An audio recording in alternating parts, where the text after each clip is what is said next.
Bonjour à tous.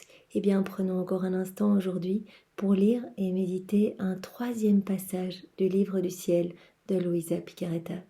Au nom du Père qui m'a créé, du Fils qui m'a sauvé et du Saint-Esprit qui me sanctifie. Amen. Jésus, je suis là et je me plonge à nouveau dans ta divine volonté. Je m'unis à toi, je me fonds en toi, je me consume en toi. Je te laisse le champ libre complet sur ma vie. Prends les commandes de mon existence, prends les commandes de cette journée. Viens tout faire en moi, Seigneur. Vraiment que ce soit toi dans toutes mes actions, dans tous mes regards, dans toutes mes paroles, dans mes pas. Que tout soit fait par toi, que tout soit fait pour toi, que tout soit fait en toi et que tout te glorifie. Dispose-nous maintenant à recevoir vraiment ce bel enseignement que tu vas nous donner, que nos cœurs s'ouvrent, que nos intelligences, soient remplies de ta sagesse à toi et que nous puissions comprendre, mettre en pratique, te servir mieux, Seigneur, que nos âmes, nos cœurs s'ennoblissent et que tu puisses trouver de la joie dans nos vies, vraiment par tous nos mouvements conscients et inconscients. Merci, Seigneur, viens maintenant parler à travers ma bouche. Envoie-moi ton Esprit Saint, que je reste toujours dans ta vérité et que ce moment devienne divin, éternel, puisque fait par toi et qu'il puisse te ramener tous tes enfants vraiment dans tes bras, qu'il y ait beaucoup de conversion aujourd'hui. Alors le passage que nous allons méditer est celui du 21 mars 1922. C'est Louisa qui parle. Me trouvant dans mon état habituel, je pensais à la sainte divine volonté. Mon toujours aimable Jésus me prit dans ses bras, me pressa contre lui et poussa un long soupir.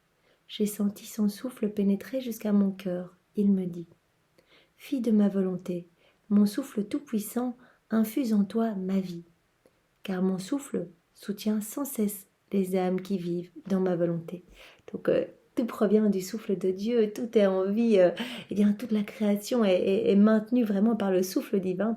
Il suffirait que Dieu s'arrête de souffler quelques secondes pour que tout s'arrête, qu'il n'y ait plus de vie nulle part. Donc il nous maintient vraiment en vie par son souffle et il nourrit notre âme par son souffle divin. Voilà, mon souffle soutient aussi sans cesse les âmes qui vivent dans ma volonté. Donc il insuffle tous ses attributs divins, tout ce qu'il est, par son souffle, il vient vraiment faire grandir notre âme en sainteté.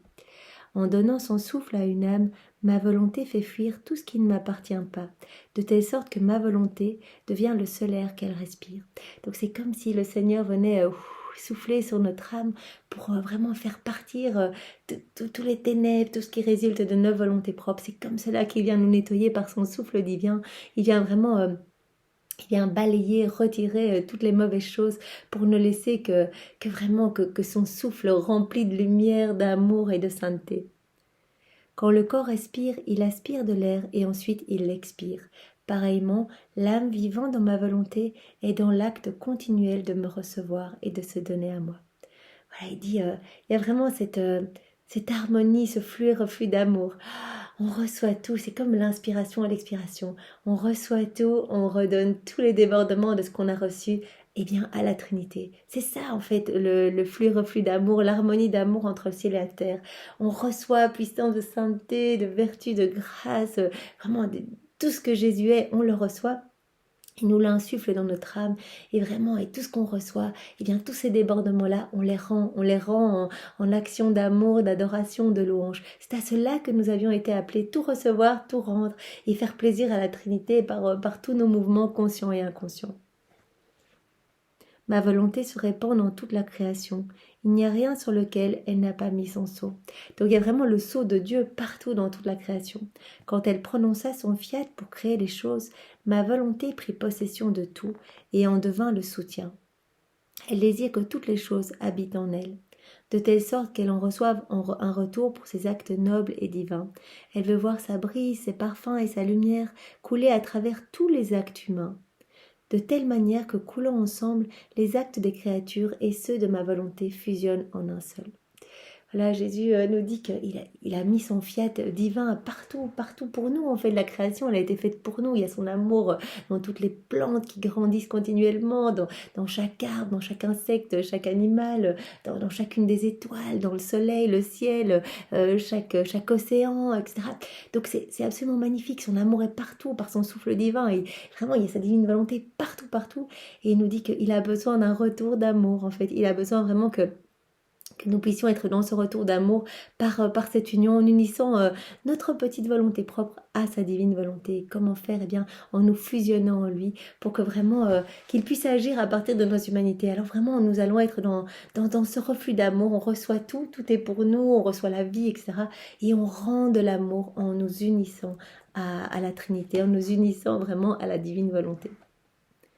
C'était le seul dessein de la création, que toutes les volontés soient comme une seule volonté. Voilà ce que je veux, ce que je propose et ce à quoi je m'attends. C'est la raison pour laquelle je désire si ardemment que ma volonté soit connue.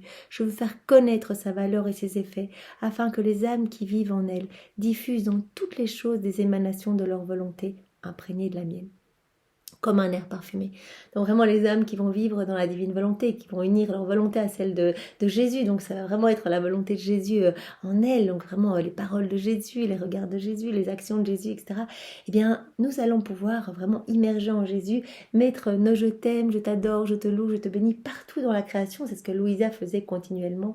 Et vraiment, c'est comme si toute la création, eh bien, rendait gloire à la Trinité. Vraiment, nous allons donner notre voix, en fait, pour mettre les je t'aime de Jésus, les adorations, vraiment ce qu'il y a de plus parfait, les plus belles bénédictions, celles qui appartiennent à Jésus, partout, eh bien, sur chaque goutte d'eau, chaque grain de sable, chacune des étoiles, etc., pour que vraiment toute la création soit vraiment dans cette action de louange et d'adoration eh bien, de la Trinité. Et on peut le faire au nom de tous.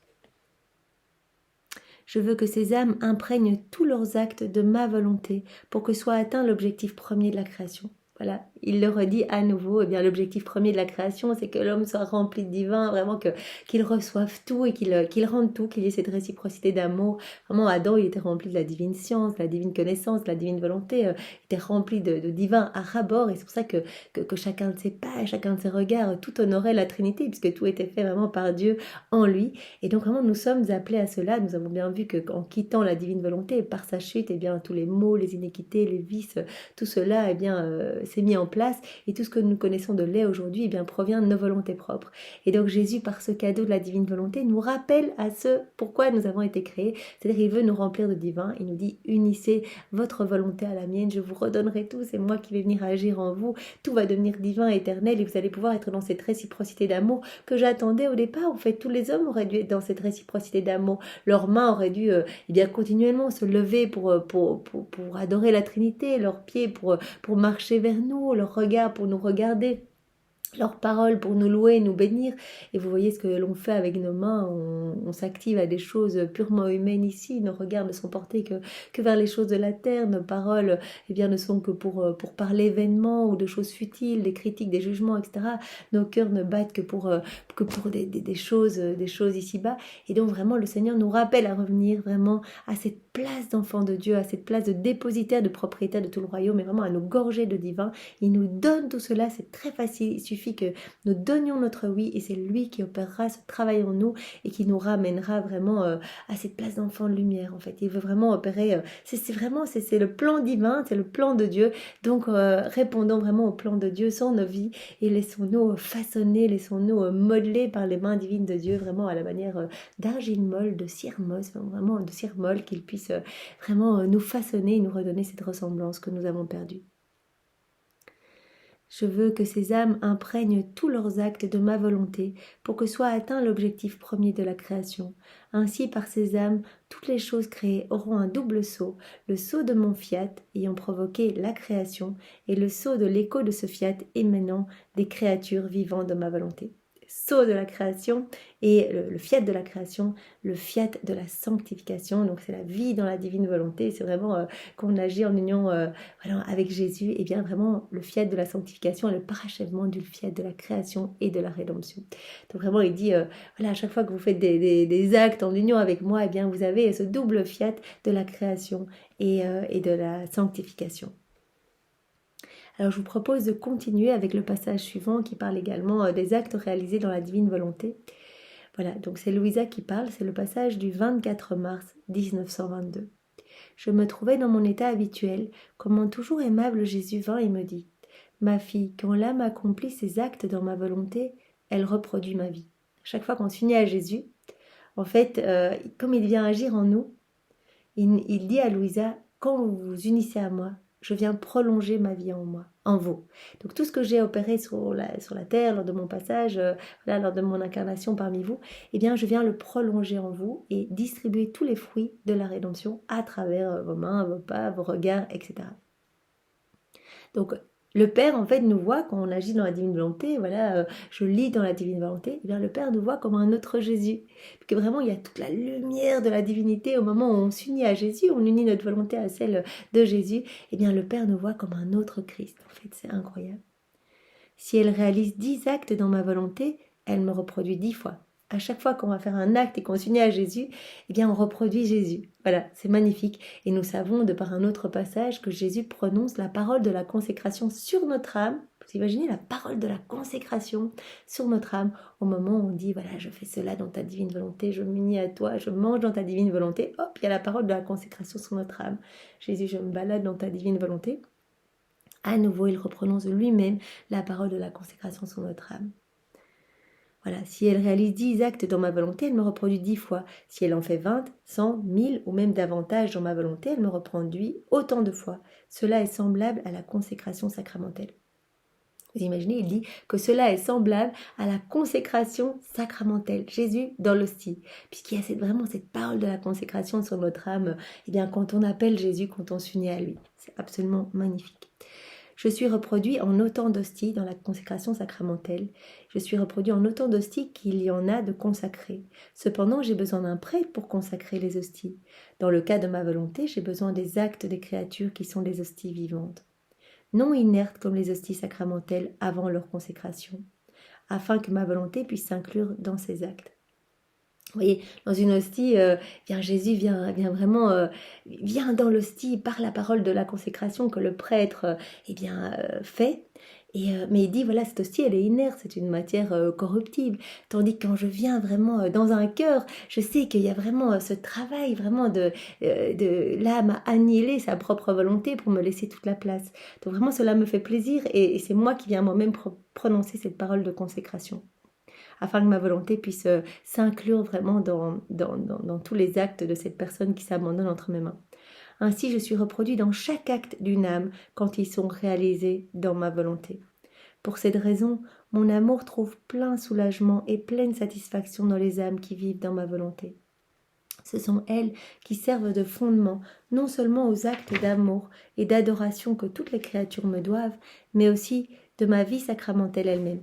Donc les âmes qui vivent dans la divine volonté vont pouvoir adorer au nom de tous, puisque vraiment cela va être fait par Jésus, donc de la manière la plus parfaite. Quand on s'unit à Jésus, c'est incroyable.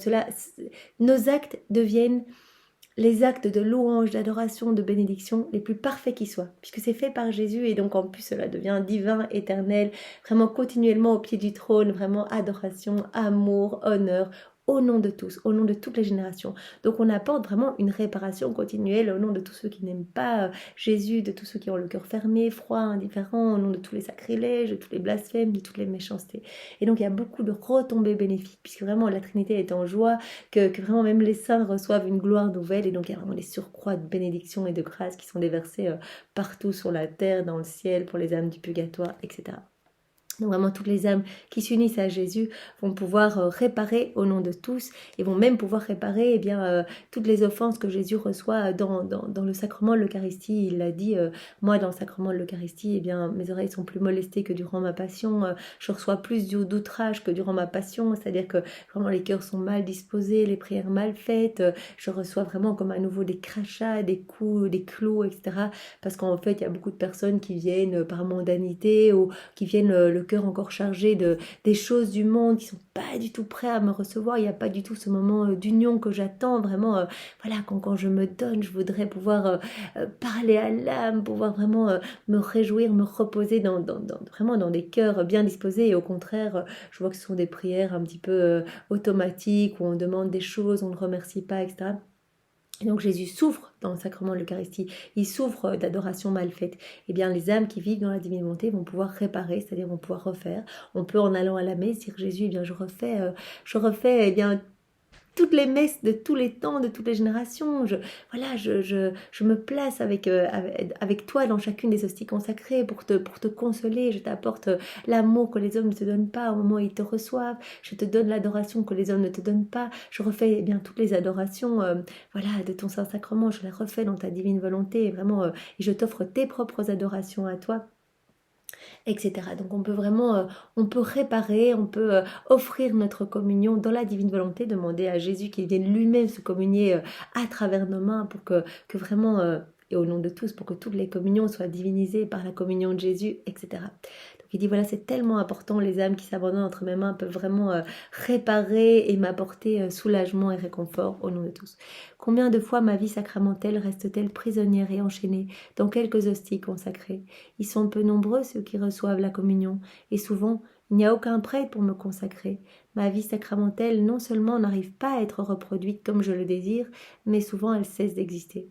Jésus dit à Louisa à juste titre que voilà, il y a de moins en moins de messes, que finalement il n'y a pas beaucoup de personnes qui viennent à la messe, donc il y a quelques hosties consacrées, il y a de moins en moins de prêtres, donc de personnes habilitées à consacrer, etc. Et finalement, eh bien, sa vie sacramentelle finit par disparaître. Enfin, il y a de moins en moins d'hosties, quelques-unes comme ça, à chacune des messes, mais voilà, les églises sont de plus en plus vides et finalement tout perd un petit peu son sens.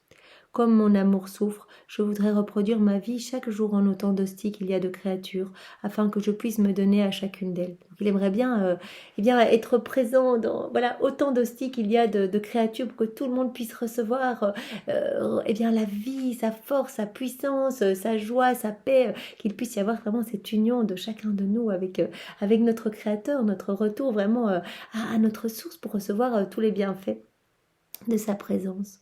Cependant, j'attends en vain, ma volonté demeure paralysée. Qui dit voilà, dans le sacrement de l'Eucharistie, ma volonté est paralysée, je vois que les hommes ne vont pas à la messe, cela dépend vraiment de leur volonté propre, et donc ils trouvent toujours une occupation plus intéressante que de venir s'unir à moi, et je passe souvent en dernière position, où il y a des âmes criblées de péchés mortels qui viennent et qui pensent à autre chose, et finalement, cette union avec moi ne portera pas de fruits parce qu'ils seront absorbés dans autre chose. Ce que j'ai décidé se fera. C'est pourquoi je prends une voie différente et que je me reproduis en chaque acte réalisé par les créatures vivant dans ma volonté. Je veux que ces actes apportent la reproduction de ma vie sacramentelle.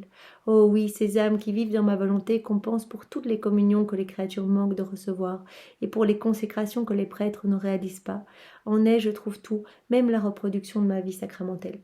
Il dit c'est tellement important, en fait il prend une voie différente, comme il voit que voilà il a tout donné, il est venu se consacrer lors de la dernière scène, il s'est consacré lui-même sans se perdre dans une matière corruptible, eh bien il voit que les hommes n'en profitent pas, n'en veulent pas, qu'il y a vraiment les fruits sont peu distribués, et donc il utilise une voie différente. Il dit bien voilà, par la divine volonté, par ce fiat de la sanctification, je vais permettre à certaines âmes de s'unir à moi, elles vont devenir des hosties vivantes pour moi, donc elles vont pouvoir me nourrir, elles vont pouvoir nourrir les autres, apporter ma lumière, ma chaleur, mon amour. À chaque fois qu'on fait un acte dans la divine volonté, eh bien c'est Jésus qui fait de nous une réelle hostie. Et donc on va pouvoir, dans la divine volonté, réparer pour toutes les communions mal faites, pour la vie sacramentelle de Jésus, pour Jésus dans l'Eucharistie qui est offensé, qui est bafoué, qui n'est pas aimé, qui est vraiment rejeté. Et donc il va pouvoir recevoir l'amour que les hommes ne donnent pas, il va pouvoir recevoir cette union au nom de tous, voilà, qu'on va s'unir à Jésus, on va l'offrir au nom de toutes les générations, et donc il va pouvoir recevoir comme si tous les hommes de tous les temps venaient s'unir à lui par exemple dans le communion, ou vraiment s'unir à lui réellement. Donc une personne dans la divine volonté peut le faire pour tous. C'est ça la merveille de la divine volonté, c'est qu'il y a ce pouvoir créateur de multiplier à l'infini toutes nos prières, vraiment de toucher toutes les générations et de le faire au nom de tous, comme si vraiment on venait avec des milliards et des milliards de personnes, tous les hommes depuis le premier jusqu'au dernier, et que vraiment on demandait cette union avec Jésus, vraiment comme si toutes les âmes recevaient Jésus l'Eucharistie dans leur cœur, de la manière la mieux disposée qui soit, et vraiment avec le plus d'amour qui soit, puisque c'est Jésus qui se reçoit lui-même. On offre vraiment la communion la plus parfaite, l'union la plus parfaite, celle de Jésus lorsqu'il s'est communié lui-même, et bien dans tous les cœurs. Voilà. Quand on vit dans la divine volonté, on permet cette union vraiment dans chacun des cœurs. Et donc Jésus peut agir là où vraiment il avait du mal à agir, puisque vraiment les cœurs étaient froids, indifférents. Donc il utilise nos humanités comme extension de son humanité pour pour continuer eh bien, ce qu'il est venu faire et distribuer eh bien, tous les fruits de sa rédemption, les fruits de sa propre communion, les fruits, etc., de toutes ses souffrances, de sa passion, etc. Je te le répète, ta mission est très grande. Je n'aurais pu t'en donner une plus haute, plus noble, plus sublime, plus divine. Et il s'adresse à chacun de nous. Cette mission est terriblement importante. Nous sommes là vraiment pour réparer, pour consoler Jésus et pour faire tout ce que les hommes ne font pas. Il n'y a rien que je ne concentrerai pas en toi, même jusqu'à la reproduction de ma vie. Je vais accomplir de nouveaux prodiges de grâce jamais réalisés auparavant. Par conséquent, sois attentive et fidèle. Assure-toi que ma volonté trouve toujours vie en toi. Donc nous, en fait, c'est très difficile de concevoir tout ce que Jésus opère en nous lorsque nous nous abandonnons entre ses mains. Mais il dit, voilà, à nouveau il le redit, sois attentive à faire ma volonté. En fait, à juste m'appeler dans tes actions. Et moi, je m'occuperai de tout. Je m'occuperai eh bien d'aller convertir des âmes autour de toi, d'aller en sanctifier, d'aller ouvrir des cœurs, d'aller purifier des âmes du purgatoire, etc. Mais assure-toi d'être toujours uni à ma volonté. Ainsi je vais retrouver en toi l'œuvre de la création tout entière, avec tous les droits qui me sont dus et tout ce que je désire. Donc vraiment tout ce que Jésus désire, eh bien c'est l'union avec tous ses enfants, et donc par le biais d'actes faits dans la divine volonté, il va pouvoir toucher tous ses enfants, eh bien et continuer, eh bien voilà. C'est pourquoi nous sommes appelés, c'est-à-dire nous remplir tous de ces grâces, de ces bénédictions et d'être vraiment dans cette réciprocité d'amour. Donc vraiment certaines âmes qui vont vivre dans la divine volonté vont permettre vraiment ce rééquilibrage entre le ciel et la terre. Alors je vous propose de terminer avec le dernier passage pour aujourd'hui, celui du 28 mars 1922. Donc on parle à nouveau dans ce passage des actes accomplis dans la divine volonté, donc je trouve que c'est intéressant de le greffer au passage qu'on a déjà lu. Étant dans mon état habituel, donc c'est Louisa qui parle, je me suis sentie complètement fusionnée avec la sainte volonté de mon adorable Jésus. Il me dit, fille de ma volonté, si tu savais les merveilles qui se produisent quand tu te fusionnes avec ma volonté, tu serais estomaqué. Donc si nous avions idée de ce qui se passe au niveau spirituel quand nous nous unissons à Jésus, eh ben, nous en serions complètement émerveillés. Jésus utilise même le terme estomaqué, c'est-à-dire on n'en reviendrait pas de tout ce qui se passe, de toute cette lumière, cette splendeur qui émane de chaque acte fait par Jésus en nous. Mais c'est tellement facile de faire des actes dans la divine volonté. On peut en faire 50 000 par jour. Et vous imaginez, chaque acte devient divin éternel, chaque acte sauve des milliers d'âmes, etc. Voilà, rien que maintenant, ce moment que nous passons, toutes ces paroles qui sortent de ma bouche, je les fais en union avec Jésus. Je demande que ce soit Jésus qui parle à travers ma bouche. Vous pouvez regarder cette vidéo, donc vos regards deviennent divins éternels. Votre écoute, vos battements de cœur, tous vos mouvements conscients et inconscients, vos respirations, autant d'actes qui deviennent magnifiques et qui viennent apporter les adorations, vraiment l'adoration la plus parfaite au pied de la Trinité, les bénédictions, l'amour, l'honneur au nom de tous. Donc il dit, si tu voyais vraiment, tu serais estomaqué. Vraiment, on n'a pas idée, je crois, de ce qui se passe.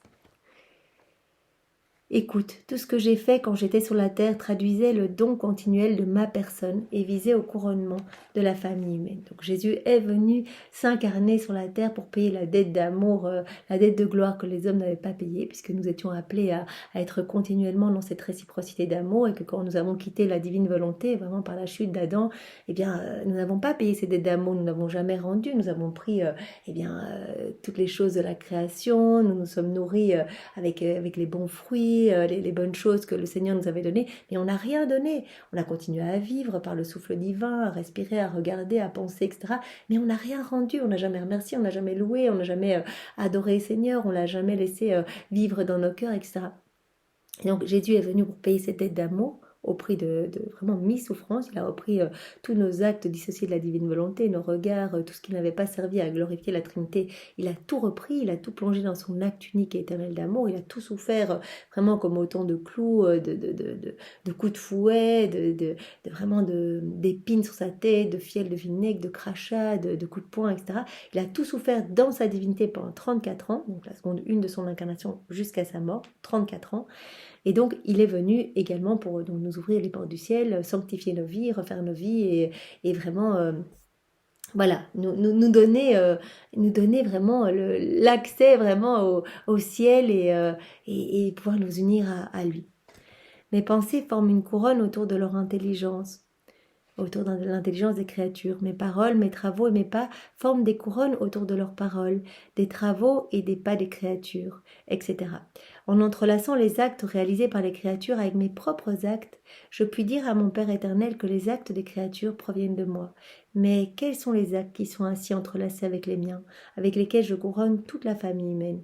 Ce sont les actes de ceux qui vivent dans ma volonté. Donc déjà, Jésus, lors de son passage sur la terre, eh bien vraiment... il a repris nos mauvaises pensées, il les a placées dans ses pensées à lui pour les sanctifier, pour les offrir à son Père comme de belles pensées d'amour tournées vers la Trinité. Et donc cela a été des couronnes d'épines. Il a repris nos paroles, il les a mises dans sa bouche pour vraiment sanctifier toutes nos paroles, vraiment de toutes les générations. Il nous a vus aussi, il a repris aussi nos paroles à nous.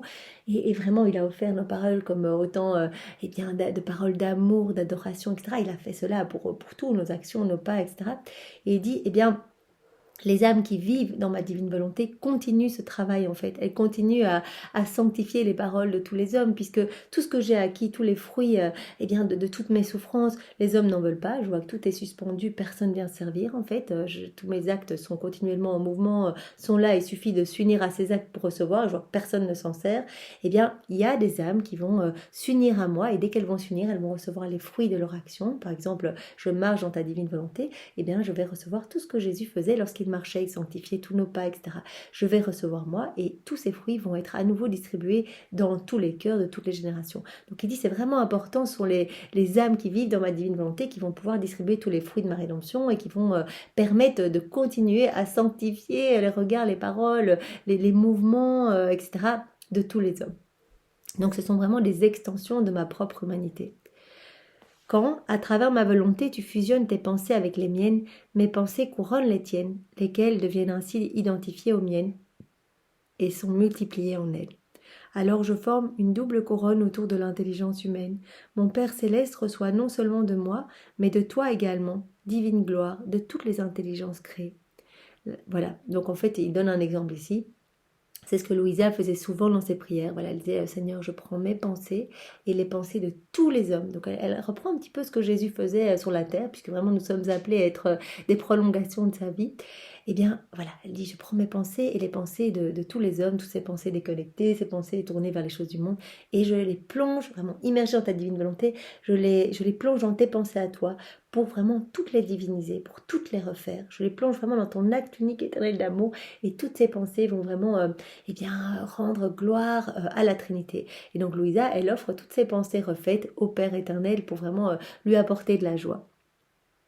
Il dit voilà, donc non seulement le Père va recevoir la gloire de ce que moi j'ai fait, mais il reçoit également la gloire de ce que toi tu fais, comme tu prolonges ma vie en refaisant eh bien, tous ces actes dans la divine volonté, en réparant au nom de tous. Et bien voilà, là par exemple tu reprends les pensées de tous les hommes et tu les sanctifies, et donc cela apporte une gloire nouvelle à la Trinité. La même chose se produit avec tes paroles et tous tes actes. On peut faire la même chose. Jésus, je prends les paroles de tous les hommes, mes paroles, je les plonge dans tes paroles à toi. Et vraiment, je viens sanctifier tout ce qui sort de nos bouches pour que tout soit adoration, louange pour la Trinité. Je viens tout apporter au pied de ton Père, à tes pieds, au pied du Saint-Esprit pour que vraiment vous vous sentiez heureux. Et donc vraiment, c'est comme si on apportait eh bien, une nouvelle couronne de gloire à la Trinité. Quand cela survient, mon Père reçoit divine gloire, non seulement des humains, mais aussi des choses créées, parce que celles-ci ont été créées pour transmettre un amour continuel aux hommes. Il est donc juste que l'humanité rende hommage et amour à son Créateur pour chaque chose créée. Donc non seulement, voilà, on peut rendre gloire, on peut reprendre, voilà, les paroles, les actions, les pas de tous les hommes, les diviniser en les plongeant dans la divine volonté de Jésus, les réoffrir au pied de la Trinité. Et vraiment, on peut aussi remercier. Vraiment, on peut remercier la Trinité pour toutes les belles choses créées. Et donc à ce moment-là, voilà, la Trinité reçoit vraiment un surcroît de gloire en fait au nom de toute la création. C'est comme si on mettait un je t'aime uni à ce Jésus partout dans la création en disant merci, merci, je te loue, je te bénis, je t'adore, je te remercie dans ta divine volonté, et je place cela dans toute la création pour que vraiment tu reçoives toute la gloire que tu n'as jamais reçue des hommes, eh bien pour toutes ces belles choses, pour toutes ces belles choses créées. Quelle créature permet tout cela? C'est qui vivent dans ma volonté. L'âme qui vit dans ma volonté peut dire que l'éternel fiat résonne en elle, qui se diffuse, coule et vole pour graver un nouveau fiat sur chaque chose créée, offrant ainsi au Créateur hommage et amour. Bien, à chaque fois qu'on refait des actes dans la divine volonté, à chaque fois qu'on répare, à chaque fois qu'on dit merci au nom de tous, qu'on adore au nom de tous, bien, c'est comme si on remettait un nouveau fiat dans la création et cela apporte vraiment une nouvelle gloire bien, à la Trinité. On apporte hommage et amour au nom de tous. C'est ainsi que je faisais quand j'étais sur la terre. Donc c'est ce que Jésus dit à Louisa, moi c'est ce que je faisais en fait. Je remerciais au nom de tous tout le temps, je réparais, je louais, je bénissais, je reprenais tous vos pas, tous vos battements de cœur, etc. Tout était refait pour n'apporter qu'amour au pied de la Trinité. Il n'y a pas une seule chose pour laquelle je n'ai pas louangé mon divin Père, au nom de toutes les créatures. Je veux et je m'attends à ce que ceux qui vivent dans ma volonté fassent de même. Donc on doit faire exactement la même chose que Jésus a fait, c'est-à-dire glorifier son Père, apporter la gloire au nom de tous et vraiment travailler au salut de tous nos frères et sœurs en refaisant toutes les mauvaises actions de tous les hommes, en fait, en les replongeant dans la divine volonté et en offrant à la place tous les actes refaits, magnifiques, magnifiés par la présence de Dieu. Si tu savais comme il est magnifique de voir dans le scintillement des étoiles et dans le rayon du soleil ma gloire, mon amour et ma profonde adoration unis à ton amour et à ton adoration. Tout vole sur les ailes du vent, remplissant l'atmosphère, tout coule dans les eaux des mers. Le Créateur est proclamé par chaque plante et chaque fleur. Tout se multiplie par chaque mouvement des créatures. Donc c'est magnifique. À chaque fois qu'on s'unit à Jésus, il y a vraiment, il dit comme des mouvements, comme de l'amour, de la gloire sur les ailes du vent. C'est ça qu'il utilise comme expression. Sur les ailes du vent, oui. Et qui viennent en fait partout. En fait, il y a cet amour. Cet amour divin, en fait, puisqu'on va reprendre l'amour de Jésus, notre amour, il est imparfait, il est conditionnel, ça va pas du tout. Donc quand on s'unit à Jésus, on prend son amour à lui, on vient le placer partout dans la création. C'est vraiment ce que Louisa faisait et tous les matins, on peut lire dans de multiples passages, elle mettait je t'aime dans les grains de sable, elle mettait je t'aime sur les montagnes, sur chacune des plantes, chacune des fleurs, chacun des insectes, chacune des étoiles, chacun des atomes. Elle regarde autour d'elle, elle va se promener, elle met ses je t'aime partout. Unie au je t'aime de Jésus et elle fait vraiment rayonner tout l'amour divin partout dans la création et cela apporte vraiment une gloire magnifique à la Trinité. Tout se multiplie par chaque mouvement des âmes qui vivent dans la divine volonté, puisque vraiment il y a ce pouvoir multiplicateur, c'est Jésus qui vient tout faire à l'infini en nous et vraiment ces moments de prière, ces moments d'adoration, de louange, ne s'arrêtent jamais en fait. Donc tout le ciel en est rempli. Donc cela apporte une joie énorme au milieu de toutes les offenses des hommes. Cela fait du bien au Seigneur d'entendre aussi des paroles consolatrices et qu'il n'ait pas fait tout ça pour rien, qu'il n'ait pas souffert tout ça, que toute cette création soit reconnue vraiment, que nous puissions remercier et voir l'amour de Dieu partout et le faire vraiment au nom de tous ceux qui ne remercient pas, qui ne voient pas l'amour de Dieu, qui s'en moquent, qui abîment cette belle création et qui avancent au jour le jour un peu plus proche des ténèbres. Vraiment, chaque fois, ils se remplissent un peu plus de ténèbres et suivent dangereusement le chemin de la perdition. Celle-ci forme une voix unanime répétant amour, gloire et adoration à notre Créateur. Voilà, quand on vit dans la divine volonté, tout ce qu'on fait, c'est comme si on criait amour, gloire, adoration partout, ça se remplit partout. C'est absolument magnifique. Bon, évidemment, on n'en a pas idée, donc on a l'impression qu'on fait rien du tout, on fait des petits actes dans la divine volonté, mais je crois que c'est absolument magnifique, donc cela vaut la peine. En tout cas, Jésus le dit que ça fait immensément plaisir, que ça rétablit cet équilibre initialement prévu, que les hommes ont bousillé en fait par leur volonté propre. Donc c'est vraiment important. Voilà pourquoi la créature qui vit dans ma volonté fait écho à ma voix, reproduit ma vie et chante la gloire du Créateur. Comment pourrais-je ne pas aimer une telle créature? Comment pourrais-je ne pas donner à cette créature tout ce que j'avais prévu pour toutes les autres créatures? Donc évidemment, une fois de plus, nous l'avons vu dans le passage précédent et dans de nombreux autres passages, Jésus va donner à l'âme qui va faire sa divine volonté, qui va mettre l'amour de Dieu partout dans la création, partout, qui va faire briller, qui va devenir une hostie elle-même à chaque acte qu'elle va faire en union avec Jésus. Il dit, mais comment je pourrais ne pas lui donner tout ce que les autres ne veulent pas? Tous mes bienfaits, mes grâces, mes bras qui sont chargés de cadeaux pour chacun de mes enfants et tous ces cadeaux qui sont rejetés, je ne vais pas souffrir et étouffer de ne pas pouvoir donner, je vais tout déverser dans ce cœur qui souffre puisque elle fait le boulot pour tout le monde, elle vient réparer au nom de tous, etc. Je vais tout lui donner et je ne compterai pas, c'est-à-dire je ne vais pas dire ok, je vais donner les grâces de 10 personnes. Il dit mais ça peut être si elle est disposée, si elle me donne du temps, que je vois que vraiment elle a l'intention, la conscience, là je déverse... je ne compte pas. Je donne même les grâces d'un pays entier, vraiment des milliards et des milliards et des milliards voilà, de grâces qui auraient dû être données à toutes les autres personnes. Puisque cette personne va réparer au nom de tous, va aimer au nom de tous, va demander pardon au nom de tous. Vous imaginez, donc c'est magnifique. On a peut-être l'impression que notre vie voilà, ne ressemble à rien, qu'on ne fait pas grand-chose, mais le Seigneur a vraiment un plan pour chacun de nous et il nous appelle à nous unir à lui pour magnifier en fait, pour magnifier tout, pour parachever le fiat de la création, le fiat de la rédemption, pour vraiment avoir la vie des bienheureux ici-bas sur la terre. Comment pourrais-je ne pas donner à cette créature qui vit dans ma divine volonté tout ce que j'avais prévu pour toutes les autres créatures? Comment pourrais-je ne pas lui donner suprématie sur toutes les autres? Donc, il parle même de suprématie des âmes qui vivent dans la divine volonté par rapport aux autres. Vraiment, le Seigneur est attiré, il dit comme par un aimant en fait. Il dit, je peux pas m'empêcher d'étendre tous les jours ma divine volonté dans son être. Donc tous les jours, elle reçoit, douche de lumière, elle se purifie chaque jour davantage. Et il y a de plus en plus de moi en elle en fait, à tel point que évidemment qu'on avance jour après jour dans la divine volonté, et bien après un très long moment, et bien peut-être que nous arriverons à être remplis uniquement de Dieu, voilà, comme Louisa qui était remplie uniquement de la divine volonté. Ce 4e degré de vie dans la divine volonté, ce dernier niveau vraiment où il n'y a que Dieu qui agit.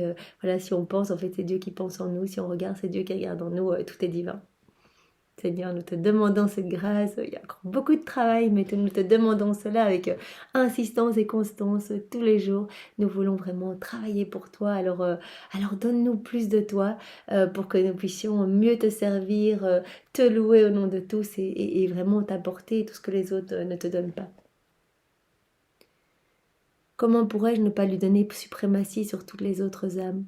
Ah, mon amour serait anéanti si je ne faisais pas ainsi. Donc vraiment, le Seigneur va tout nous donner, nous devons lui faire confiance. Merci Seigneur pour ce bel enseignement, vraiment cet amour immense que nous ressentons, vraiment ta puissance divine dans tous ces mots. Moi, je sens déjà une joie énorme en lisant. Merci Seigneur, vraiment c'est ta joie que tu nous donnes.